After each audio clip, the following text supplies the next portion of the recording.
Hey, let's talk Gillette.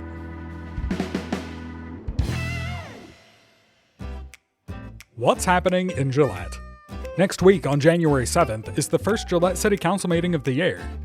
Before we get to the incredibly light and short agenda, let's take a look at some other City of Gillette happenings in the next week or two.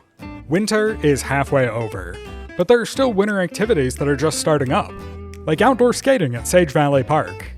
It's finally been cold enough for the rink to freeze enough to skate on. And while it hasn't snowed much yet, if and when it does, you'll probably be wondering where the snowplows are and when they'll get to your street. There's an online map you can use to track the plows, and it also lets you see where they've been over the last 6 hours, where the blades have been down for plowing, and where they put traction control materials. I've put a link in the description, and you can check it at any time, but as I record this, there isn't an active snow event happening, so for me, right now, it shows that all the plows are at City West. Now that the holiday season is over, you may be asking yourself, what do I do with this Christmas tree? You got a real Christmas tree, decorated it, enjoyed it for the holiday season, and now you've put away all the ornaments and tinsel, and the rapidly drying tree in your house just looks a little sad. But your Christmas tree can experience new usefulness. It can be recycled. Just bring it to the Christmas tree drop-off site in the parking lot of the Gillette College Tech Center before the end of January, stripped of all decorations, and leave it there. After January 31st, it'll be chipped into mulch for the community garden to use. Next Thursday, January 9th, is Law Enforcement Appreciation Day. Thank you to all the law enforcement officers that keep us safe every day. I want to welcome new City of Gillette Council members Jack Clary and Chris Smith.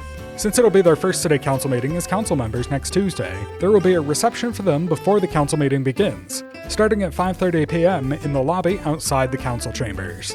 Feel free to come by and congratulate our newest councilman.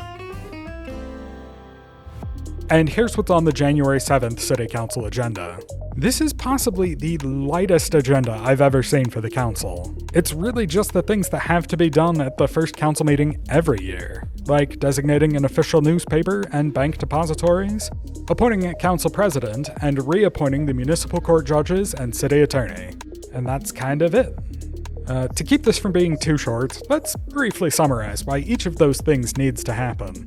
State law requires that municipalities have an official newspaper, where legal notices and things get published. I didn't realize this before, but newspapers bid to become the official newspaper, and the News Record had the winning bid at $11 per column inch, which is more than they charged the city last year, $10.50 per inch, but less than they charge for regular advertising, which is $15.25 per column inch. They also, gratis, publish all the city's public notices online. Every year, the city must also announce which banks can hold city funds, not just in regular accounts, but also investment funds and things like that.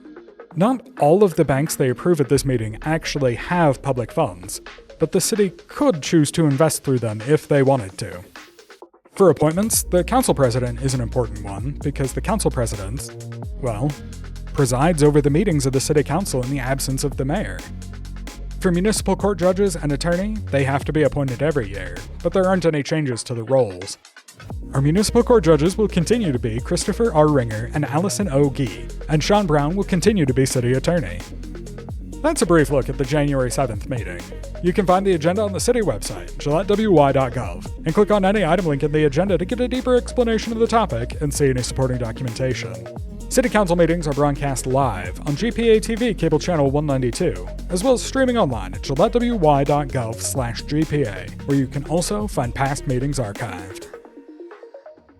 Let's Talk Gillette is a production of Gillette Public Access Television and the City of Gillette. For more information on city operations, visit the city's website, gillettewy.gov, or follow the City of Gillette on Facebook or Instagram.